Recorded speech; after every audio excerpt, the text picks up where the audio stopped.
Hello YouTube, Magic Gecko 135 back up in here, and I'm here today to make a complete discography review of Sublime, including the new Sublime CD, the Sublime with Rome, that came out in 2011. Let's get into it. Starting out, Sublime 40 Ounces to Freedom, their debut album. I liked this album. It introduces the style of their ska punk.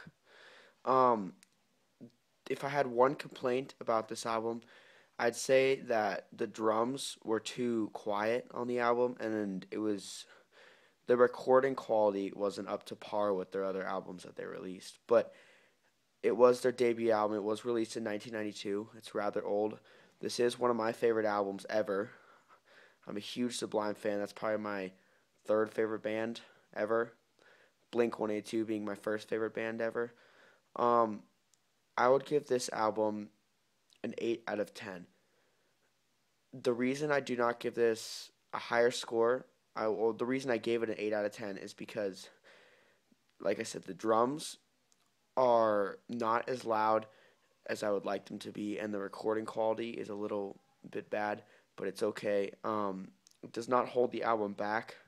Bradley Knoll, the lead singer's vocals come through very well in this album. He sang very well. Um, his voice is very clean.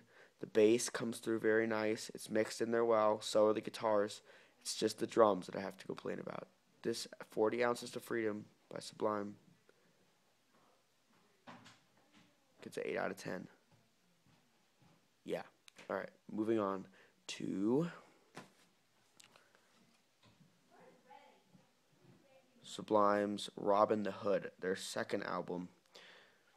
All right. The difference with this album is that it was released independently through Bradley Knoll's recording studio in his basement. Um, this album spawned a couple of hits. Personally, I didn't really like this album. I mean, let's see. It So the good songs on here are The Pool Shark, Greatest Hits, Saw Red, STP. Yeah, that's about it. And then the rest of them are I felt the problem with this album is that it was rushed and these were just filler tracks that they put on it. Like the songs on here that were recorded well are very good, but the ones that I felt some of them I just felt they were very they're filler tracks just to put on the album so they could release it as a full album. I give this album a 7 out of 10, 6 out of 10 actually, because this is my least favorite album out of the whole Sublime discography. 6 out of 10 for Robin the Hood. Moving on to my favorite album by Sublime, their self-titled album, released in 1996. It was released 2 weeks before Bradley Knoll, the lead singer's death. He died of a heroin overdose in 1996, obviously, because it was released 2 weeks before. Every single song on this album are good. This album spawned hits like What I Got, Wrong Way, Same in the End, Santeria, Burritos, and Caress Me Down. This was their best quality album released to date. The recording quality is very clean and crisp. Bradley Knoll's vocals are sounding better than ever on this album. It reminds me a lot of bands like Slightly Stupid, Real Big Fish, and even maybe a little bit of 311. I'd say that if you're trying to get into Sublime, go pick this album up. Every single song on here is a great song. I have never skipped a song on this album before. I give this album a 10 out of 10. Sublime's self-titled album, 10 out of 10. Moving on to their next album, which was the live album, Stand By Your Van. This album is probably only for hardcore Sublime fans because being released in 1997, the year I was born, this album, it's very raw. The recording of their live sound is very raw.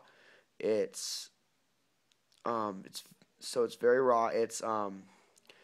Bradley is very drunk and he's pretty hopped up on heroin during these performances. So they do not sound up to par with their recordings, But if you're a hardcore Sublime fan, you will feel like you were there at the show with them when you listen to this album, which is nice. I would recommend picking this up if you're a hardcore Sublime fan. I give this album a 9 out of 10 because I really enjoy the raw sound of that this album produces. It's got all their hits on it besides the ones from their self-titled album, because this was recorded before that album came out but was released after that album to make some money because the band wasn't making music anymore because they were broken up. Um, anyway, I would only recommend picking this album up if you're a hardcore Sublime fan. 9 out of 10 for Sublime, Stand By Your Van. The next album I have, the reason I picked this album up was for collection purposes. This isn't actually a studio album. This is a greatest hits album. It's Sublime Gold. I guess this is another one of those albums, like if you're trying to get into Sublime, maybe this has all their hits on it from all their albums, except for the Sublime with Rome album. I give this album a 10 out of 10 because I mean I love every song on here. It's got a number of songs, as you can see. Yeah, it's a good little it's a collector's item almost to me. Like I just got it for collection purposes. Yeah, I give it a 10 out of 10 because it's not a studio album. It's a greatest hits album. It's got all their songs I like on it. 10 out of 10 for Sublime Gold. And the last album, Sublime with Rome, Yours Truly. So, once Bradley died in 1996, they were on a hiatus until 2009 when they got back together with lead singer Rome Ramirez, the new lead singer, and they performed at Smoke Out 2009. They headlined Smoke Out 2009. Well, they got very good responses. They were just playing old Sublime songs then, besides their one original, Panic, which was the single off this album. And they got good responses from the crowd. So they kept touring, and they decided to release this album in 2011. Now, this album is very, very, very well made and very good. It reminds me of a lot of the old Sublime with the instrumentals, but with Rome Ramirez's voice. He adds a slight touch of pop to it almost, more of a poppy sound, whereas Bradley's voice was grittier. That's Rome right there. That's Bud, the drummer, and that's Eric, the bassist. So this album spawned hits like Take It or Leave It and Panic. Panic being about the government, people panicking, not knowing where to go. Very political song.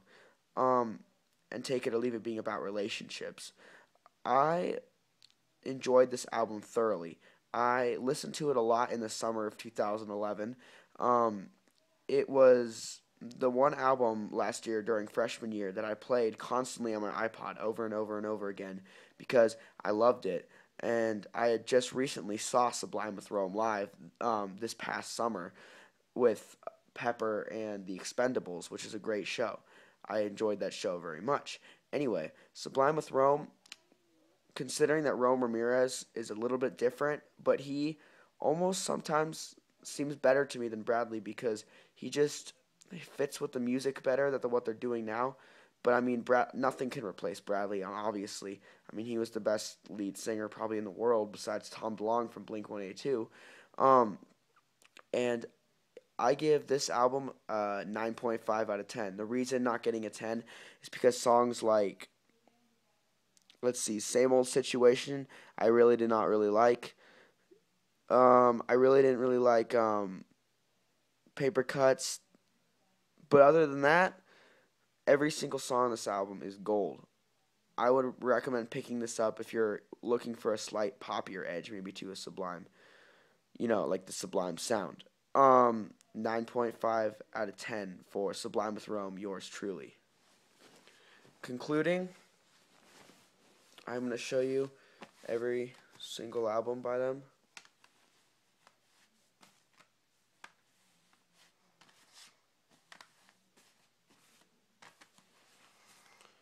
Alright.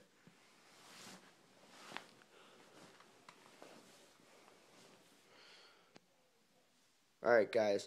Stay tuned for more discography reviews on the CDs I do own. And yeah, YouTube, peace out.